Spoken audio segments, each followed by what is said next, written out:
Bien, chers amis, il est 10h35 aujourd'hui, mercredi 7 juin 2023, sous le soleil du Puy-en-Velay, dans le département de la Haute-Loire, en région Auvergne-Rhône-Alpes. Merci à toutes et à tous d'être avec nous pour cette 4e édition du forum Heritech, dédié à l'utilisation des nouvelles technologies et technologies numériques au service de la valorisation et de la préservation de nos patrimoines. Il s'agisse de patrimoine bâti, historique, immatériel, industriel, naturel, voilà, toute forme de patrimoine. Et cette année, le sujet choisi en concertation avec le département de la Haute-Loire est celui des générations, puisqu'il s'agit bien au cœur des questions patrimoniales de transmission, de ce qu'une génération hérite et qu'elle transmet à la suivante, en essayant de le protéger, de le préserver, mais peut-être aussi en favorisant de nouvelles médiations qui permettent justement à ces nouvelles générations de s'en saisir, c'est-à-dire du patrimoine au goût du jour. Voilà, sans plus attendre, je vais inviter Marie-Agnès Petit, présidente du conseil départemental de la Haute-Loire, à nous rejoindre en tribune pour ouvrir officiellement cette 4e édition. Merci Sébastien, mesdames, messieurs, bonjour. Permettez-moi de saluer plus particulièrement les élus qui nous ont rejoints ce matin. Tout d'abord, ma collègue Catherine Pacoré, avec qui j'ai siégé quelques années dans cette belle région Auvergne-Rhône-Alpes. Bienvenue Catherine dans ce beau département de la Haute-Loire. Saluez bien sûr l'ensemble des conseillers départementaux qui sont nombreux ce matin, y compris bien sûr le vice-président de l'Agglo en charge de la culture et du patrimoine, cher Marc, mais aussi nos collègues du Rhône qui ont fait le déplacement jusqu'au Puy-en-Velay. Merci beaucoup. Et puis vous saluez plus particulièrement chacun et chacune. Nous venons de faire d'ailleurs tous ensemble le tour de ces différents stands. Et à chaque fois, j'ai envie de dire, c'est assez bluffant.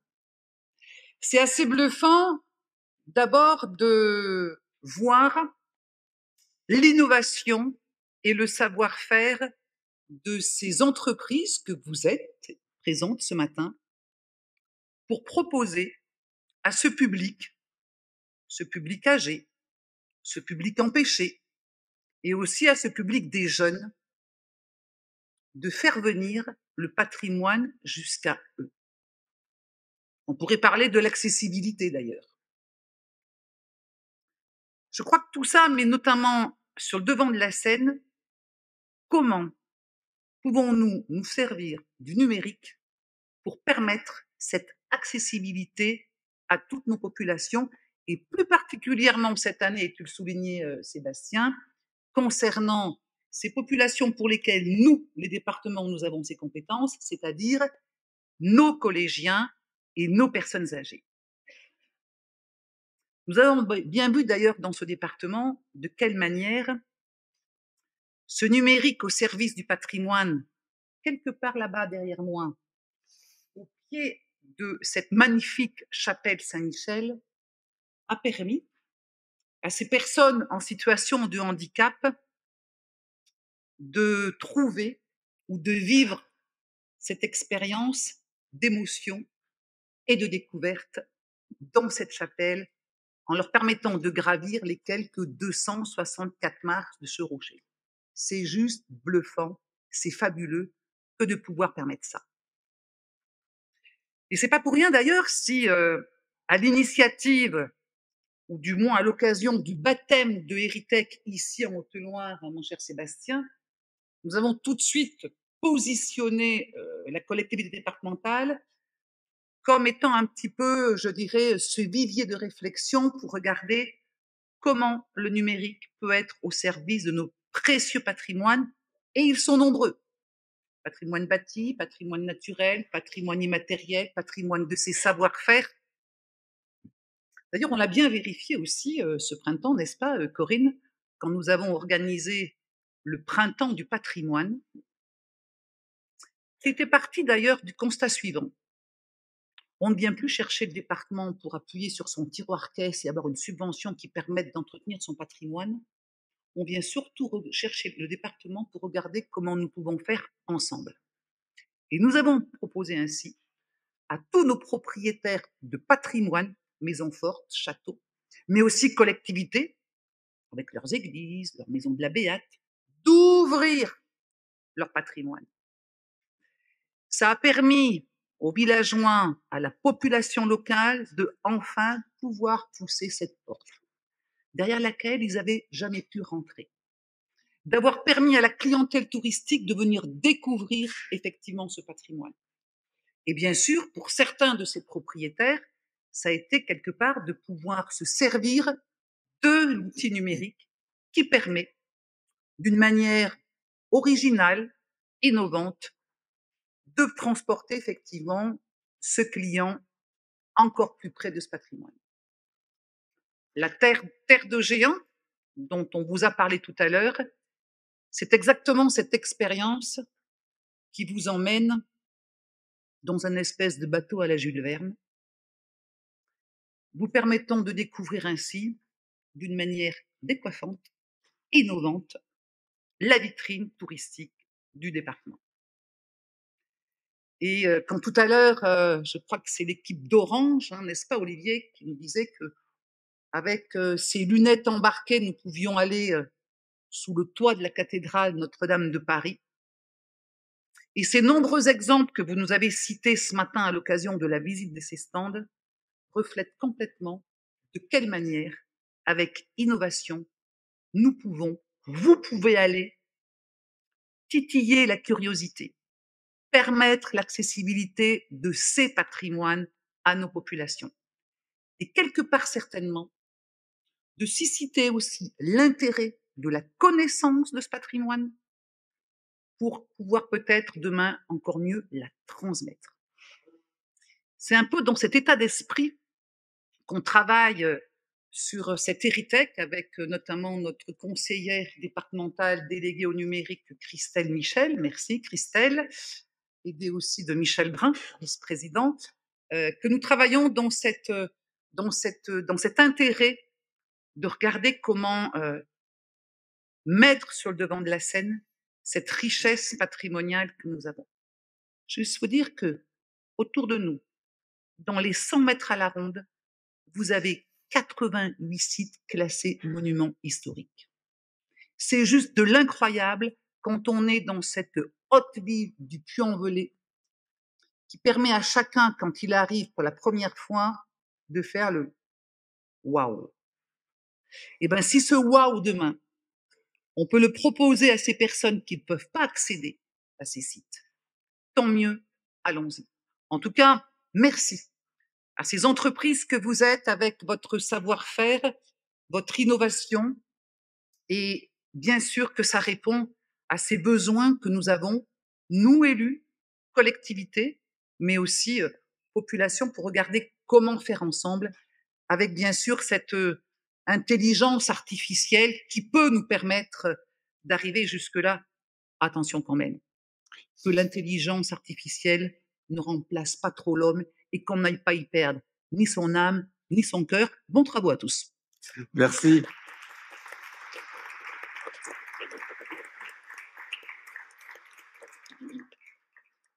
Merci beaucoup, Marie-Agnès Petit, et pour ce petit point de vigilance, effectivement, à l'heure de My Midjourney et de DALL-E et de ChatGPT, effectivement, la vigilance est de rigueur. Merci encore. Catherine Pacoré, vous êtes conseillère régionale d'Auvergne-Rhône-Alpes en charge des questions patrimoniales. Vous êtes à l'origine de l'appel à projet patrimoine et numérique lancé en 2019 avec Sophie Rotkopf, vice-présidente à la culture au patrimoine.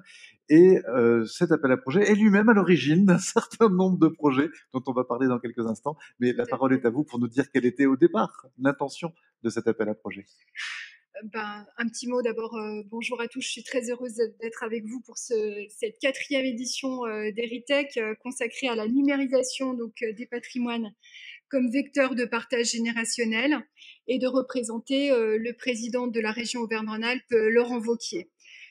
Merci, chère Marie-Agnès, de nous accueillir ici en Haute-Loire. Merci, cher Michel, également, mes anciens collègues au Conseil régional. Je salue bien sûr toutes les personnes ici présentes, les élus, les gestionnaires du patrimoine bâti, naturel, immatériel et industriel, publics et privés, les opérateurs, les experts du numérique patrimonial. Et merci aux organisateurs, bien sûr, d'Heritech pour cette journée de travail autour du numérique. Alors, la région est très heureuse d'être partenaire de cet événement, qui a quand même l'ambition peut-être de créer ici demain une filière d'excellence dans le domaine des technologies innovantes autour du patrimoine. Et heureuse aussi d'être dans un salon qui est là pour valoriser nos territoires, puisque quand même, juste vous rappeler que la valorisation de nos territoires, c'est quelque chose de primordial ici en Auvergne-Rhône-Alpes, puisque nous sommes les héritiers d'un patrimoine d'exception, à la fois naturel, architectural, industriel, culturel, mais aussi immatériel.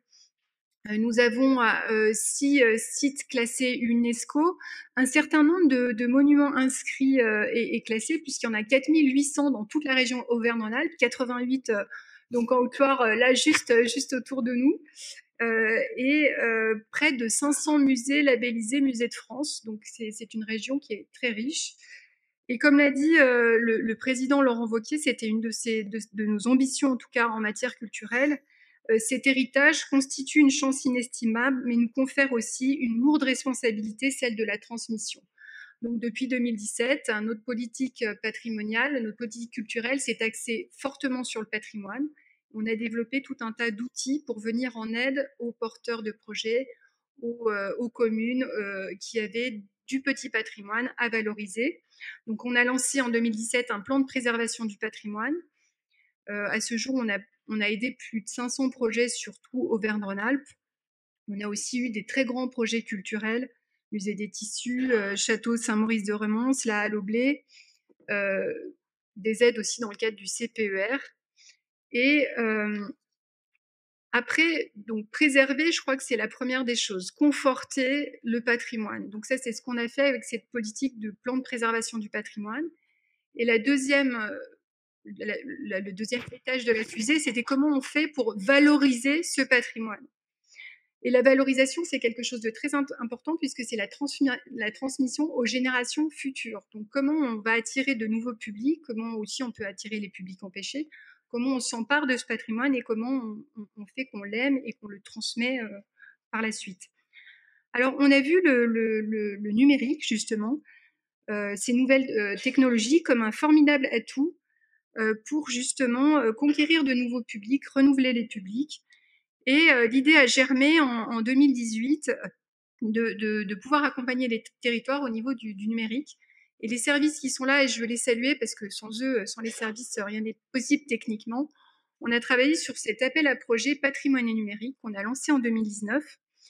Et cet appel à projet patrimoine et numérique, c'était vraiment une première en France, hein, on peut le dire. C'était vraiment une innovation puisqu'il s'agit à ce jour de la seule initiative territoriale de stimulation d'un mouvement de numérisation des patrimoines territoriaux.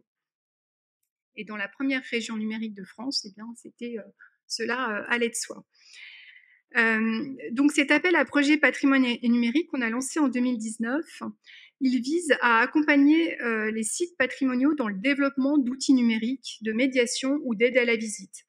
Donc, par exemple, si vous avez un projet autour de la création de parcours interactifs thématiques, de création de salles immersives en ouverture de musées, ou si vous souhaitez reconstituer une architecture, si vous voulez reconstruire l'évolution de l'occupation d'un site paysager ou archéologique, numériser en 3D des objets patrimoniaux.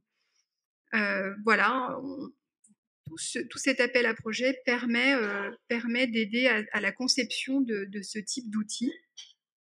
Depuis 2019, c'est près de 79 projets qu'on a pu soutenir dans tout Auvergne-Rhône-Alpes. Et je voulais avoir une petite mention spéciale pour la Haute-Loire quand même, Marie-Agnès, parce que dans les départements très dynamiques au niveau du numérique, il y a la Haute-Loire, puisque à peu près on a soutenu déjà 10 projets en Haute-Loire, comme la modernisation du musée Jules Romain, la visite multimédia des villes de Brioude, le parcours de visite d'Ozon, la reconstitution 3D du château d'Arzon, la création d'une visite virtuelle du fonds patrimonial de la bibliothèque du Puy-en-Velay. Voilà, toutes ces choses-là, voilà, on a pu les soutenir et les aider. Vous dire encore que je me perds dans mes papiers, mais c'est pas grave. Je ne suis pas aussi à l'aise que toi, Marie-Agnès, dans cet exercice. Mais donc, l'appel à projet actuellement de la région Auvergne-Rhône-Alpes est ouvert jusqu'au 30 juin. Donc, pour les porteurs de projets, hein, les maires, les propriétaires privés aussi, vous pouvez déposer un projet jusqu'au 30 juin. Grosso modo, on aide jusqu'à 40 000 euros les porteurs de projets et on finance 40% du projet. Alors, c'est essentiellement, les communes et les départements, on s'appuie beaucoup sur vous parce que c'est vraiment la cellule, en fait, communes et départements, où on peut identifier les projets et qui sont vraiment la bonne échelle. Rappelez aussi que si on peut aider une collectivité, elle aide financièrement à ce genre d'outils, il faut aussi que les porteurs de projets s'interrogent sur la faisabilité technique du projet et sur toutes les questions de quel public je veux toucher, comment je vais communiquer autour de ce nouvel outil pour que les gens viennent à sa rencontre. Quel est le récit que je veux faire autour de cet outil numérique? Quelle médiation je veux mettre en place, comment je vais évaluer le projet et puis quelles sont mes ressources humaines et financières pour construire ce projet. Ça, c'est vraiment des choses auxquelles il faut se pencher. Alors nous, on vous aide financièrement, mais ça, c'est vraiment les porteurs de projets doivent travailler là-dessus. Voilà. Alors bien sûr, toutes ces ambitions ne peuvent pas se faire sans les professionnels que vous êtes aujourd'hui. Merci d'ailleurs pour le stand, le tour du stand. On a vu de belles entreprises et de belles innovations. Donc merci à vous d'être là parce que rien ne peut se faire sans les entreprises. Et on est là pour vous accompagner. Les collectivités sont là pour accompagner tous ces beaux projets. Donc merci à tous. Et puis j'ai envie de vous dire bon salon durant ces 2 jours. Merci. Merci beaucoup.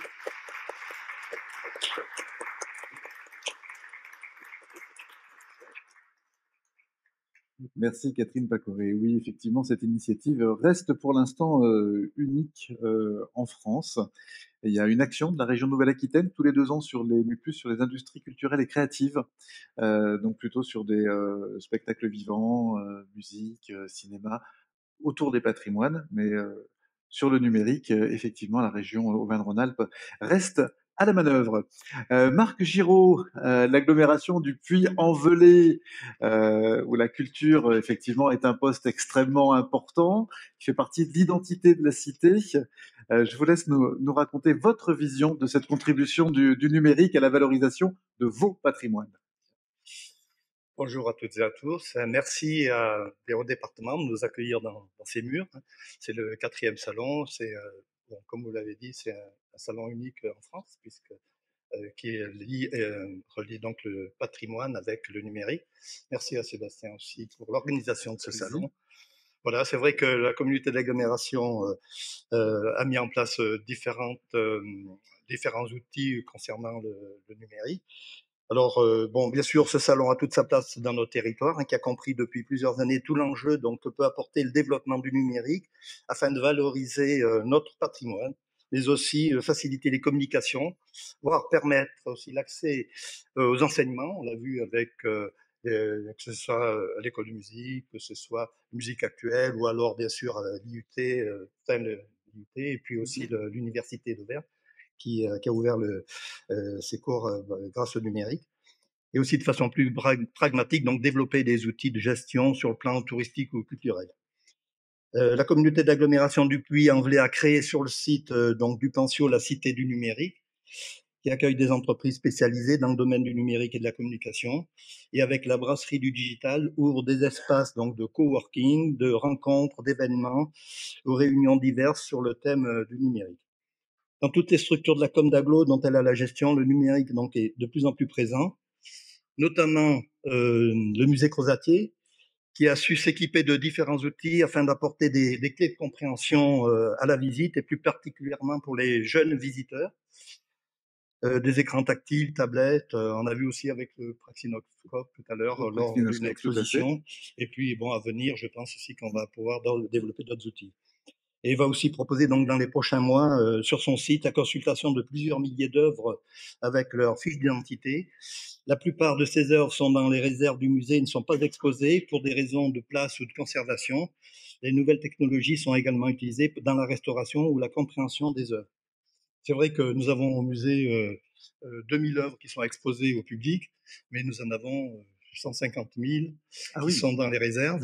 D'accord. Bon, alors il y a 100 000 œuvres, 100 000 d'entre elles. Donc voilà. Mais il y a quand même des milliers d'œuvres qui sont dans les réserves et qui ne peuvent pas être présentées au public pour des raisons de conservation, parce qu'elles sont trop fragiles ou qu'elles ne sont pas encore en état d'être visibles.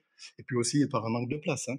Donc c'est vrai que on va pouvoir mettre des outils en place pour pouvoir voir ces œuvres, avoir une fiche d'identité de l'œuvre, hein, de savoir d'où elle vient, comment elle est arrivée au musée.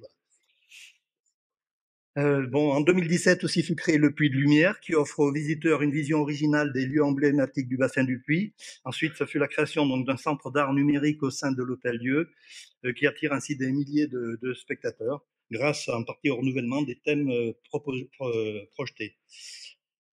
Parallèlement, bien sûr, comme l'a souligné Marie-Agnès, donc le département a mis en place Terre de Géants, qui complète ainsi l'offre du spectacle numérique sur notre territoire.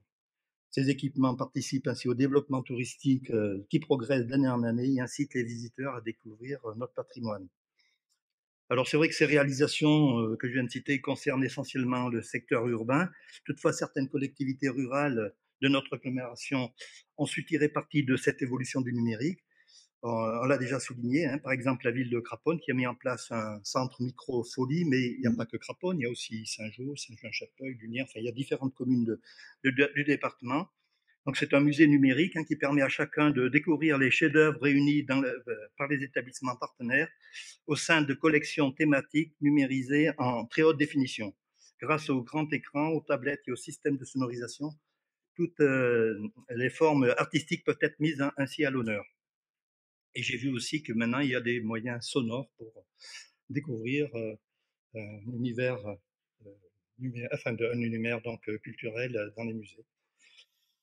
D'autres communes aussi rurales ont lancé des projets numériques de valorisation. On en a parlé. Hein, c'est par exemple Saint-Pierre-du-Champ avec le Sentier des légendes et le château d'Arzon, ainsi que Chamalières-sur-Loire. Ça, ce sont des communes de la communauté d'agglomération, mais je pense que dans le département, il doit y en avoir d'autres. Et puis aussi, je sais qu'il y a différents projets privés pour faire découvrir leur patrimoine. Il est à noter aussi que ces réalisations sont respectueuses du patrimoine, attirent un public familial et permet ainsi aux jeunes, c'est le thème de cette année, hein, plus sensibles aux nouvelles technologies, de s'intéresser à l'histoire, l'architecture ou les paysages de notre territoire. Ces outils donnent aussi à des personnes à mobilité réduite l'accès à des visites virtuelles des lieux qui leur sont inaccessibles. On l'a vu aussi, bon, comme l'a souligné Marie-Agnès, avec le Rocher Saint-Michel, mais bon, il y en a bien d'autres. Hein. Voilà, donc pour terminer, nos collectivités urbaines et rurales ont un patrimoine rural de qualité qu'elles ont à cœur à entretenir. C'est vrai que les communes investissent bien dans leur patrimoine et les outils numériques peuvent les aider à moindre coût de les valoriser. Je sais que nous pouvons compter aussi sur les aides de la région, les aides du département. Je crois qu'il y a une ligne aussi spéciale pour le numérique, ainsi que la communauté d'agglomération, bien sûr, et d'autres institutions, l'État, bien sûr, aussi participe. Voilà. Donc, pour toutes ces raisons, je souhaite donc un grand succès au Salon Héritech 2023 et je vous remercie de votre attention. Merci, merci Marc Giraud, merci beaucoup.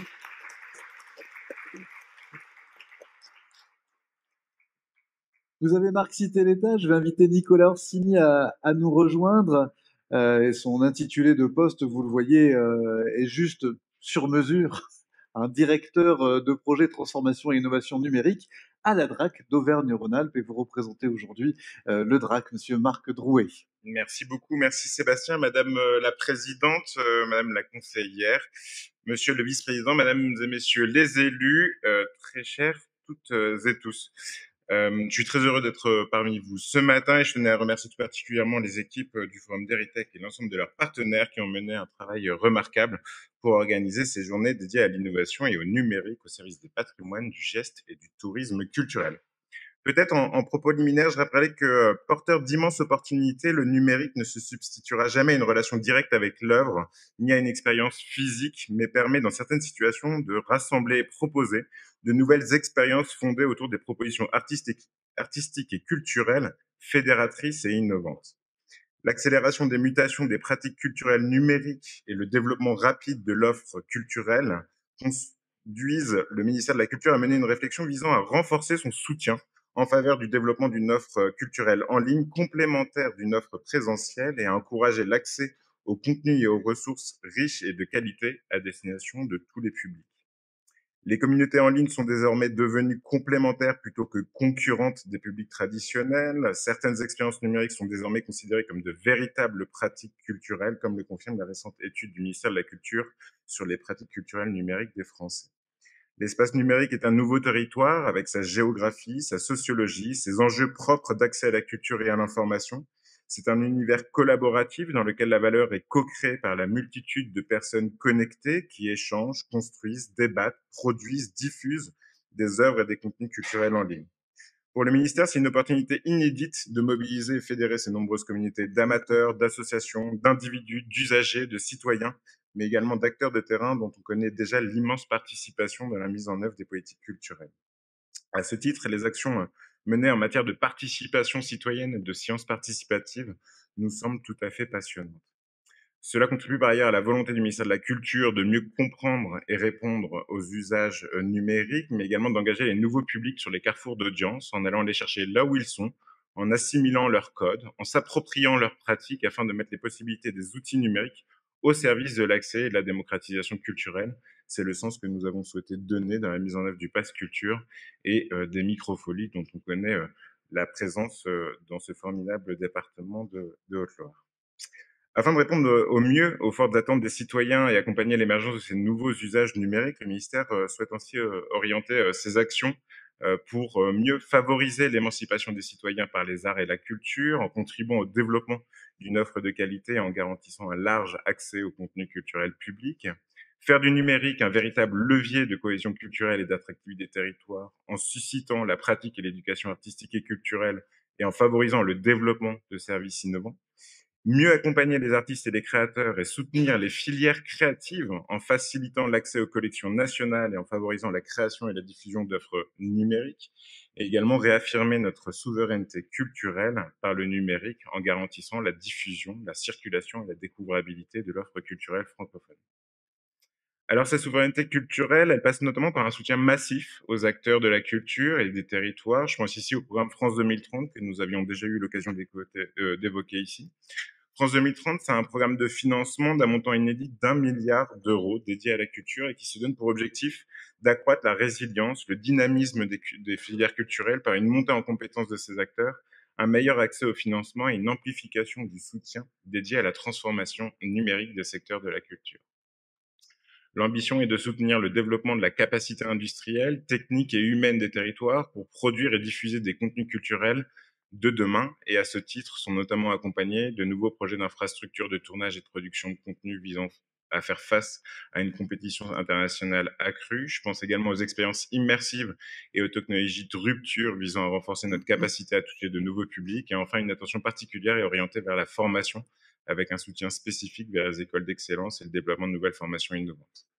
C'est dans cette dynamique, c'est dans une dynamique volontariste d'accélération de la transition numérique des acteurs culturels que la direction régionale des affaires culturelles d'Auvergne-Rhône-Alpes porte ainsi l'ambition d'identifier des projets à fort potentiel technologique et d'usage et d'accompagner ainsi les opportunités régionales. Et c'est à ce titre que je suis très heureux d'être présent parmi vous aujourd'hui, puis initier une réflexion en faveur de la structuration de véritables filières, ça a été évoqué, filières industrielles, culturelles, régionales, dans les différents champs d'intervention du ministère de la Culture, à savoir les industries culturelles, la création artistique, mais également les patrimoines et l'architecture. À ce titre, il nous semble que la région Auvergne-Rhône-Alpes représente un bassin artistique, patrimonial, économique, social et culturel particulièrement dynamique et à très fort potentiel, et ce territoire apparaît ainsi être un formidable terrain d'expérimentation et d'innovation au bénéfice de tous les publics. Il nous semble que nous devons maintenant nous attacher à développer collectivement une vision prospectiviste des enjeux liés à la transformation numérique des secteurs et des métiers de la culture à l'échelle des territoires. Et c'est notamment avec cette ambition initiale que les équipes du Forum Heritech ont souhaité nous réunir pour cette nouvelle édition. Qu'ils en soient ici à nouveau remerciés. Merci beaucoup, Nicolas.